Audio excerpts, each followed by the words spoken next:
काय झालं, मी कल्याणकर जी संस्था आहे ती गेली 7 ते 8 वर्षापासून ही उल्हास नदी स्वच्छ व्हावी, चांगलं पाणी लोकांना मिळावं, ह्याच्यामध्ये जे पण काय प्रश्न आहेत ह्या पाण्याच्याबद्दल उल्हास नदीच्या, ह्याच्यासाठी आंदोलन करत आहे.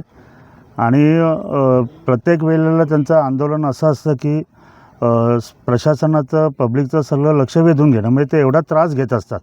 त्याच्यामध्ये नितीन निकम जे असतील, जे अध्यक्ष आहेत, श्री घाणेकर असतील, उमेश बोरगावकर असतील, दायमा जे आहेत, कैलास शिंदे आहेत, असे बरेचसे लोक त्या संस्थेचे सदस्य आहेत. आणि अशा पद्धतीने आत्तासुद्धा ते जवळजवळ आजचा 8वा दिवस आहे, पाण्यात उभं राहून ते आंदोलन करत होते. मी त्यांची अवस्था बघितली होती, त्यांचे पाय वगैरे सर्व किडे वगैरे चावलेले आहेत. तर अशा पद्धतीने स्वतःला यातना देऊन ते आंदोलन करतायत, ते फक्त पब्लिकसाठी.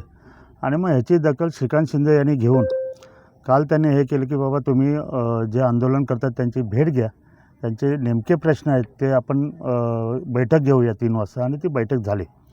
असीम गुप्ता जे होते आपले सचिव नगरविकासचे, त्याच्यानंतर प्रदूषण नियंत्रण मंडळाचे होते, आणि खासदार स्वतः होते. माननीय मुख्यमंत्री एकनाथजी शिंदे यांच्या आदेशाने ही बैठक झाली. आणि अतिशय संतोषजनक बाब अशी आहे की ह्या बैठकीमध्ये सर्व मुद्दे, म्हणजे नितीन निकम किंवा त्यांच्या संस्थेचे जे सर्व मुद्दे आहेत, ते मुद्दे साहेबांनी, खासदार साहेबांनी एकदम आक्रमकपणे प्रशासनाजवळ मांडले. आणि हे व्हायलाच पाहिजे. त्याच्यामध्ये ही जलपर्णी असेल, येणाऱ्या नाल्यांचं पाणी असेल, अजून काय विषय, जे पण हे नदी स्वच्छ करण्यासाठी असेल, त्याच्यासाठी कडक भूमिका घेतलेली आहे. आणि ती भूमिका खासदार साहेबांची आणि प्रशासनाची कळवण्यासाठी आज आम्ही इथे ह्याच्या आंदोलन ठिकाणी आलेलो आहे. मी आपल्या सर्वांच्या वतीने, कल्याणकर जनतेमध्ये तुम्हीसुद्धा, पत्रकारसुद्धा आले, आणि मी स्वतःसुद्धा, आपण सर्वांच्या वतीने त्यांना विनंती केलेली आहे की आपण आपलं आंदोलन मागे घ्या. योग्य तोडगा निघालेला आहे, त्यांच्याशी मी बोलवलं आहे, त्यांचंसुद्धा समाधान झालेलं आहे. त्यामुळे पुढील याच्यासाठी एक टास्क फोर्स आपण हे करणार आहेत, ज्याच्यामध्ये त्यांचे 2 प्रतिनिधी असतील, मी स्वतः असेल, प्रत्येक डिपार्टमेंटचे एक असतील, आणि कलेक्टर साहेब, शिंगारे साहेब यांना त्याचं हेड केले जाईल, जेणेकरून जे प्रश्न निकम साहेब किंवा त्यांचे सहकारी प्रशासना ठिकाणी मांडत होते, ते टोलवाटोलवी होत होती, ते आता होणार नाही. कारण आमचं बारीक लक्ष त्या गोष्टीवर असेल.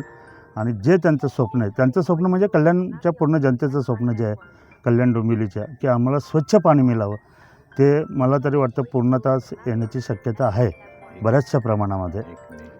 1 मेला त्याची शेवटची बैठक आहे, जेव्हा ते DPR वगैरे सर्व तयार करतील. आणि 5 मेची त्यांनी डेडलाईन दिली की त्यावेळेस ही सर्व कामं, जी पण कालच्या मीटिंगमध्ये सुचवली, ती सर्व कामं व्हायला पाहिजेत. बोनस म्हणून आपण असं झालं की आपण गेलो होतो उल्हास नदीसाठी, आणि वालधुनी नदीचा सुद्धा विषय निघाला, आणि तो सुद्धा विषय त्यांनी हे करून टाकला की वालधुनी नदी जी मागणी आहे, त्याच्यामध्ये ह्याच्यातलेच बरेचसे आंदोलन करत आहेत, ती त्या पद्धतीने सोडवली जाईल. तिथे रुंदी, तिथं जो गाळ साचला, हा सर्व काढण्यात येईल.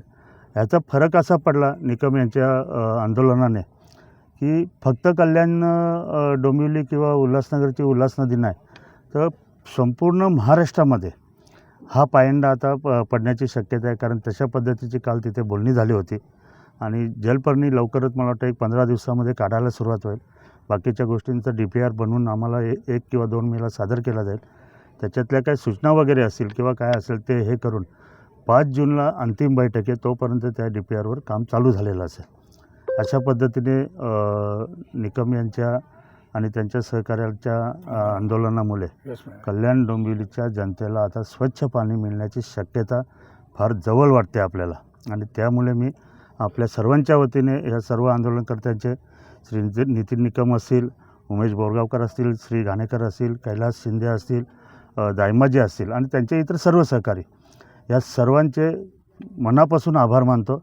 आणि आंदोलन मागे घ्यावं अशी त्यांना मी विनंती करतो.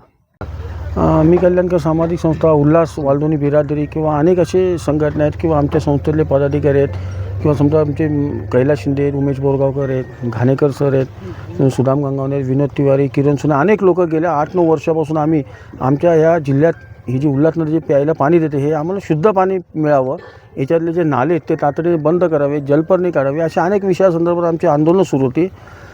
काल आमचं 5व्या टप्प्यातलं हे आंदोलन होतं. 8वा दिवस आहे आंदोलनाचा.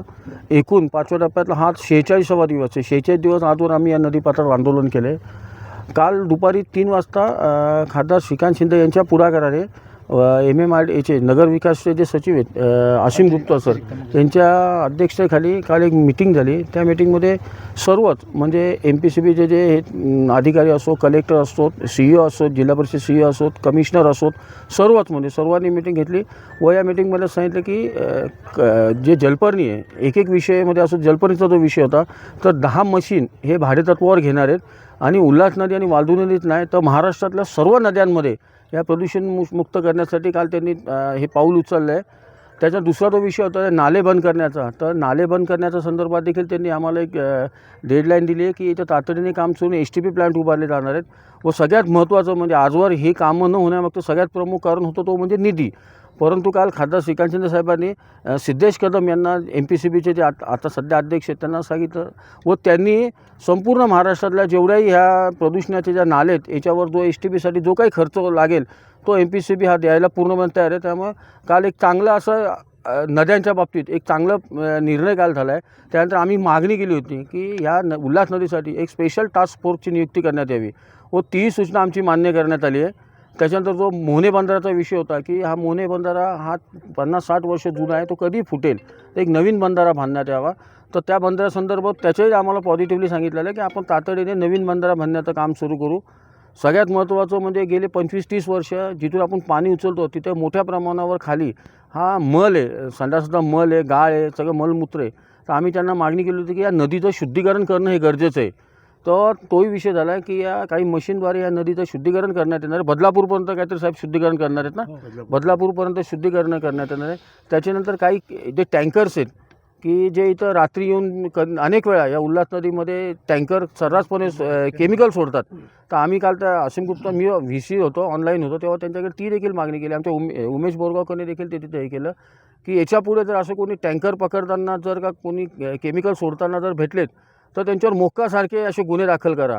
तर त्यातही त्यांनी पॉझिटिव्हली दिले की त्यांच्यावर गुन्हे तर दाखल करणारच, परंतु फक्त ट्रक चालक किंवा त्या क्लिनरवर जर हे न करता ज्या मालक आहे ट्रकचा त्याच्यावरही गुन्हे दाखल करतील व त्याने कुठून हे सगळं केमिकल आणलं त्यांच्यावरही गुन्हे दाखल करतील. म्हणजे एकंदरीत कालच्या ज्या मीटिंगमध्ये मला वाटतं साहेब असे बोलले पण की आपल्या इतिहासात पहिल्यांदा नद्यांसाठी अशी एवढी मोठी मीटिंग झाली.